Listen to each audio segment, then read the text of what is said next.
Akala mo nakikita mo na ang ganda ng Milan.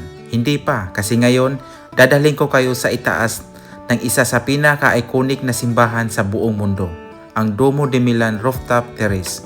At maniniwala ka sa akin, ibang level to. Habang paakyat ako dito, ramdam mo na agad ang excitement. Isipin mo, daang taon na ang tinagal ng katedral na ito at ngayon, narito tayo literal na nasa ibabaw ng kasaysayan. Habang umakyat ka, mapapansin mo ang bawat detalye.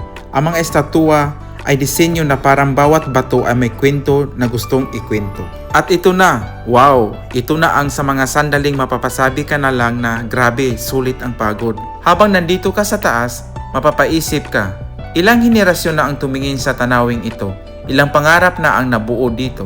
Hindi lang siya tourist spot, isa siyang paalala na kahit gaano ka kaliit sa mundo, may mga lugar na kaya mag-inspire sa iyo na mangarap ng mas malaki. Rooftop ng Duomo ay hindi lang basta viewing, nilalakad mo mismo ang bubong ng katedral.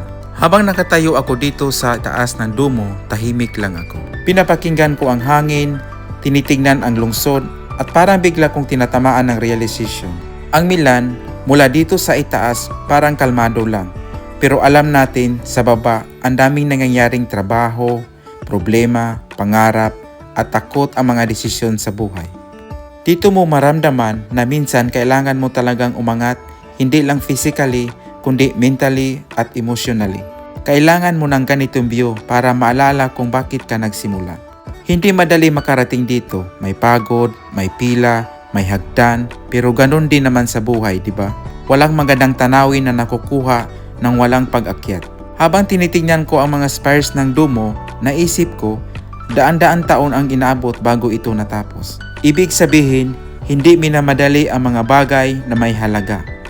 Kung may pangarap ka, okay lang mabagal, basta tuloy-tuloy. Maraming beses sa buhay natin na parang feeling natin nahuhuli na tayo. Na parang lahat ng tao may direksyon na, habang ikaw nagdududa pa rin. Pero kung may tinuturo sa akin ang lugar na ito, lahat tayo may kanya-kanyang oras. Yung mga taong nagdisenyo at nagtayo ng katedral na to, alam nilang hindi nila makikita ang huling resulta. Pero nagpatuloy pa rin sila kasi naniniwala sila sa mas malaking dahilan kaysa sarili nila. At siguro ganun din tayo.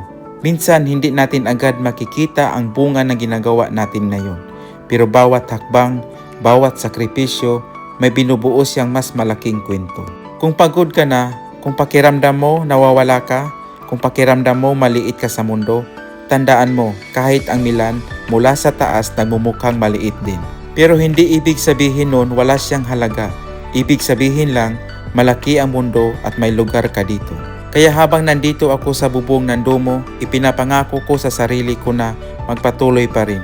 Kahit mabagal, kahit nakakatakot, kahit hindi sigurado ang susunod na hakbang. Kasi kung ang isang gusaling tulad nito ay maabot ng dandaang taon para mabuo, pwede rin bigyan natin ang oras ang sarili nating mga pangarap. Kung ikaw ay traveler, creator, o simple nangangarap lang makakita ang mundo, dapat maranasan mo ito kahit isang beses sa buhay mo.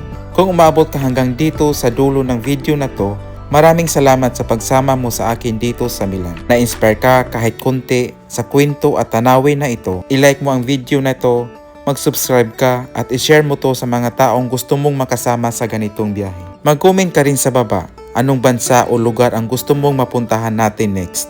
Baka yun na ang susunod nating kwento. Samahan mo ako sa bawat lakad, bawat tanawin at bawat pangarap. Hanggang sa muli nating paglalakbay. Ciao!